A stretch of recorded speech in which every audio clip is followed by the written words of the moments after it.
ಇವತ್ತು women's premier ಲೀಗ್‌ನಲ್ಲಿ 2 ಪಂದ್ಯಗಳು ನಡೀತಾ ಇದೆ. ಮೊದಲನೇ ಪಂದ್ಯ ಬಂದು UP warriors versus Gujarat giants. UP warriors ಹೊಸ ನಾಯಕಿಯೊಂದಿಗೆ ಬರ್ತಾ ಇದ್ದಾರೆ. ಮೆಗ್ ಲ್ಯಾನಿಂಗ್ ವರ್ಲ್ಡ್‌ನ ಬೆಸ್ಟ್ ಕ್ಯಾಪ್ಟನ್, ವಿಮೆನ್ಸ್ ಕ್ಯಾಪ್ಟನ್ ಅಂತ ಬಂದಾಗ 5 ವರ್ಲ್ಡ್ ಕಪ್ ಗೆದ್ದಿರುವಂಥ ಕ್ಯಾಪ್ಟನ್. ಸೊ WPL ಬಂದಾಗ WPLನಲ್ಲೂ ಹೆವಿ ಸಕ್ಸಸ್ ಸಿಕ್ಕಿದೆ ಅವರಿಗೆ. ಡೆಲ್ಲಿ ಕ್ಯಾಪಿಟಲ್ಸ್‌ನ ಲಾಸ್ಟ್ 3 ಸೀಸನ್ಸ್ ಲೀಡ್ ಮಾಡಿ 3 ಸೀಸನ್ಸ್‌ನಲ್ಲೂ ಫೈನಲ್ ಹೋಗಿದ್ದಾರೆ. ಬಟ್ ಅವರಿಗೆ ಟ್ರೋಫಿ ಗೆಲ್ಲಕ್ಕಾಗಲಿಲ್ಲ. ಬಟ್ ಈ ಸೀಸನಲ್ಲಿ ಯುಪಿ ವಾರಿಯರ್ಸ್‌ಗೆ ಬಂದಿದ್ದಾರೆ. ಇಲ್ಲಿ ಈ ಟೀಮನ್ನು ಲೀಡ್ ಮಾಡ್ತಾ ಇದ್ದಾರೆ. ಸೊ ಇನ್ನೊಂದು ಕಡೆ ನೋಡಿದಾಗ ಗುಜರಾತ್ ಜೈಂಟ್ಸ್ ಅಲ್ಲೂ ಕೂಡ ಒಂದು ಸಾಲಿಡ್ ಓಪನಿಂಗ್ ಅನ್ನು ಹೊಂದಿರುವಂತಹ ಟೀಮ್ ಅದು.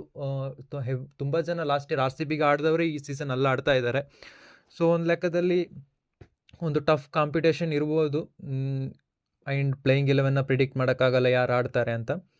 ಆ್ಯಂಡ್ ನೆಕ್ಸ್ಟ್ ಮ್ಯಾಚ್ ಬಂದುಬಿಟ್ಟು evening match Mumbai Indians versus Delhi capitals. ನಿನ್ನೆ ತಾನೇ ಸೋತಿರುವಂಥ ಮುಂಬೈ ಇಂಡಿಯನ್ಸ್ ಇವತ್ತು ಆಡ್ತಾ ಇದ್ದಾರೆ ಡೆಲ್ಲಿ ಕ್ಯಾಪಿಟಲ್ಸ್ನ.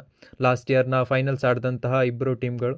ಆ್ಯಂಡ್ ಡೆಲ್ಲಿ ಕ್ಯಾಪಿಟಲ್ಸ್ನ ಹೊಸ ಕ್ಯಾಪ್ಟನ್ ಜೆಮಿಮಾ ರೋಡ್ರಿಕ್ಸ್ನೊಂದಿಗೆ ಹೋಗ್ತಾ ಇದ್ದಾರೆ. ಸೊ ಡೆಲ್ಲಿ ಕ್ಯಾಪಿಟಲ್ಸ್ಗಿಂತ ಮುಂಬೈ ಇಂಡಿಯನ್ಸ್ ನಿನ್ನೆ ನೋಡಿದಾಗ ಮುಂಬೈ ಇಂಡಿಯನ್ಸ್ ಸ್ಟ್ರಾಂಗ್ ಅಂತ ಅನ್ನಿಸ್ತು. ಸೊ ಇವತ್ತೇನಾದರೂ ಹೇಲಿ ಮ್ಯಾಥ್ಯೂಸ್ ಬರ್ತಾರಾ ಇಲ್ವಾ ಅನ್ನೋದು ಕಾದು ನೋಡಬೇಕಾಗಿದೆ.